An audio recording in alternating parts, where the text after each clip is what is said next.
नमस्कार दोस्तों। मैं डॉक्टर अवधेश प्रसाद। आज 15 अप्रैल 2026 है। आज हम बात करेंगे एकोनाइट नेकलेस पार्ट 2 के संबंध में। पार्ट 1 जो बनाया था तो उसमें पूरा नहीं आ पाया था, तो अंत में मैंने बोला था कि पार्ट 2 भी बनाऊंगा। तो आज पार्ट 2 में जो एकोनाइट नेकलेस के जो शेष लक्षण वंचित हैं, जिस लक्षण को मैंने बता पाया था, ये इस वीडियो में मैं बता रहा हूँ कि पार्ट 2 में कि एकोनाइट नेकलेस जो है सो का कौन सा लक्षण है और कौन सा लक्षण में हमें एकोनाइट नेकलेस देना चाहिए।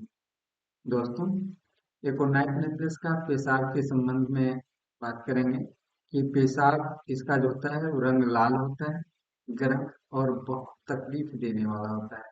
परिणाम में बहुत थोड़ा पेशाब होता है, पेशाब बंद रहता है, रोगी छटपटाया करता है, चिल्लाकर रोता है, लिंग मुट्ठी में पकड़े रहता है और पेशाब बूंद बूंद भी होता है।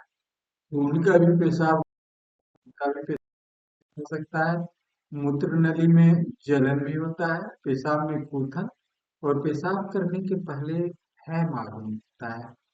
और बच्चा पैदा होते ही अगर पेशाब बंद हो जाए तो यहाँ भी एकोनाइट जो है वो बहुत उपयोगी है। दूसरा इसका लक्षण है कि उदरसूल और अम्लसूल का दर्द।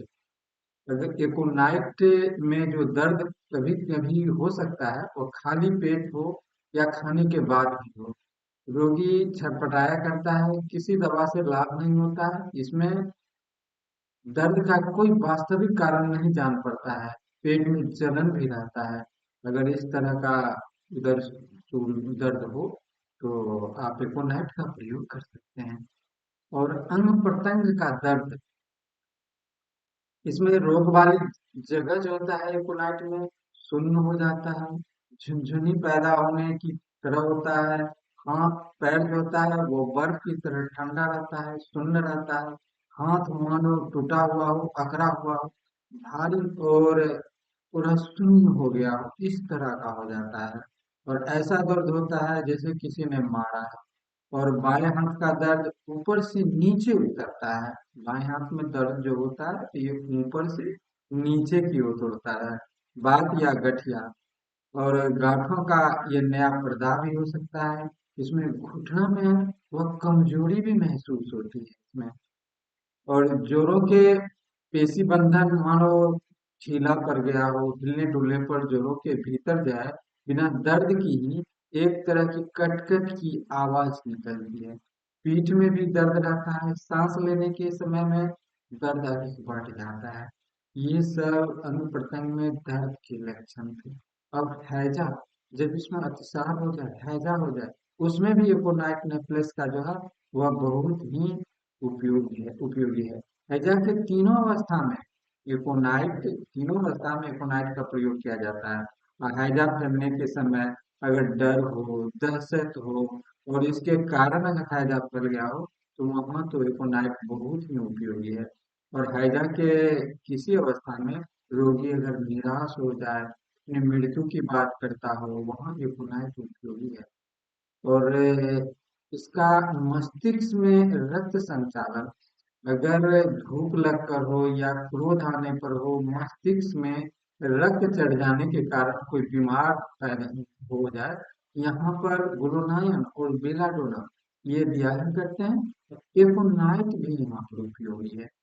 हृदपिंड की बीमारी, अगर हृदय में बीमारी हो जाए जैसे सर्दी गर्मी लगने के बाद हृदपिंड जो है वो कमजोर, कलेजा धड़कता हो, मूर्छा आ जाता हो और नाड़ी भारी करी तनी और उछलती हुई हो और हृदपिंड में गड़बड़ी की वजह से खास में तकलीफ हो, रोगी बिल्कुल ही सो नहीं पाता हो और बाध्य होकर के उसे उठ करके बैठना पड़ता हो। ये हृदय के रोग में अंधर की तरह तेजी से इसका श्वास प्रश्वास जो है वो चला करता है। इस स्थिति में ऐसा अनुभव होता है कि हृदपिंड की क्रिया अब जो है ना वो बंद होने वाली है। तो यहाँ पर आप एकोनाइट नेबुलस का जो है वह प्रयोग कर सकते हैं, बहुत ही उपयोगी होगा। निमोनिया की बीमारी में अगर हम बात करते हैं, जब तक सांस नली में रक्त संचय के प्रदार आता है तो एकोनाइट उसमें में अधिक उपयोगी होता है। उसके बाद ढीली और तकलीफ देने वाला लक्षण जो है वह दूर हो जाता है। ये हमको दुनिया और लिपोनाइट दोनों उपयोगी होता है।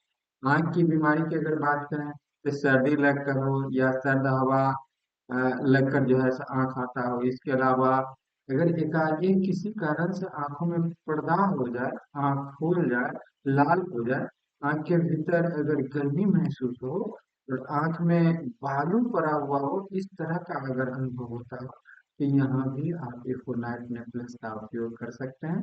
यहाँ पर लाभकारी होगा। अब फ्लोराइटिस, अगर फ्लोराइटिस जैसे तेज बुखार की अवस्था में जारा मालूम होता है, पसीना नहीं होता है, कलेजे में खोंचा मारने की तरह दर्द होता है और जलन भी रहती है, अगर इस तरह के लक्षण मिले तो यहाँ भी एकोनाइट उपयोगी होता है।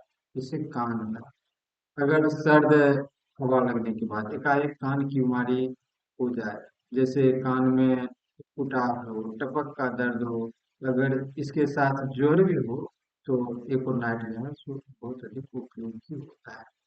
और दांत, सर्दी लगकर दांत का जड़ अगर फूल जाता हो, दर्द के साथ कनकनी लगता हो और पहली अवस्था में एकोनाइट यहाँ पर अगर दें, कनकनी लगता हो, दर्द फूल गया हो, तो यहाँ पर एकोनाइट बहुत ही उपयोगी है।